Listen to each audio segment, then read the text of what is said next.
मालकानगिरी जिले में शिशु बिक्री अभियोग मात्र 2 दिन नवजातक शिशुपुत्र को बिक्री करुवा बेले उभय माँ और शिशु को सुरक्षित उद्धार करिछि जिला शिशु सुरक्षा कमिटी।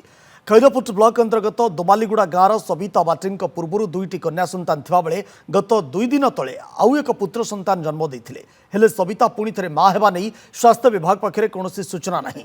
गर्भवती हेबा परे जड़े संपर्क घरे आसी 3 मास रही सबिता 2 दिन तले सहीठार ही एक पुत्र सन्तान जन्म देथिले। हेले स्वामी तांको आ ग्रहण करुनथिबा बेले 3 सन्तान को केमिति पालिबे एक स्वेच्छासेवी संस्थार रोसिया संयुक्ता पालक आलोचना करबा परे खैरपुटर एक दंपति को पुत्र सन्तान बिक्री करबा लागि स्थिर करथिले। हेले टंका लेन देन चलिथिबा बेले घटनार खबर पाई जिला शिशु सुरक्षा कमिटी सेठारे पहुंची उभय माँ और शिशु को उद्धार करथिले। घटना संपर्क में माथिली थाना एक मामला रुजु होइथिबा बेले पुलिस घटनार तदंत आरंभ करिछि। अन्यपटे माँ और शिशु को सुधार गृह में रखा जाई सेमानकर चिकित्सा करा जाउछि। सर एटा बिकी बिना सर से झियो मते कहला जे कि मोर छुआ को निकी मोर मोर हस्बैंड माने एक्सेप्ट करू नाही आ एटा निकी कुड़ी गोटे दे देबा दीदी यार मो जुआड़े जाई कि आंध्रा फांद्रा जीवी काम धाम कर खाइबा मते छुआ को धरले कोन खाइबा को मिलिबो बोली कहला सर।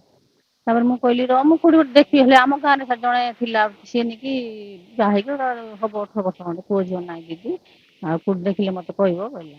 मैं कहली हो ये तो माने छुंटा नथवा छुआ बोधे हेतिबो बोधे सेति भाई बोधे मते कहउछन्ती बोले मु एमिति भाबी किन तार बैकग्राउंड किछि मु जानि नै। आमे जो स्पॉट रु तांको रेस्क्यू कलु सेठी माँ एवं तांकर पिला उभय थिले एवं सेमान को रेस्क्यू करी हमर माथिली पुलिस स्टेशन ने तार गोटे केस भी आमे फाइल करिछु तार तदंत पाई एवं से उभय माँ एवं झियो पिला को आमे रेस्क्यू करी आम पाखे रखीछु। एबे माँ एवं पिला उभय सुस्थ अछंती एवं तांकर ट्रीटमेंट चलीछि। हाँ एटा हम तो पुलिस ऑलरेडी गोटे केस फाइल करि सारिछु एवं पुलिस इनक्वारी करुछंती तापरे तांकर इनक्वारी रिपोर्ट को आधार करी परवर्ती कार्यानुष्ठान निया जिवो।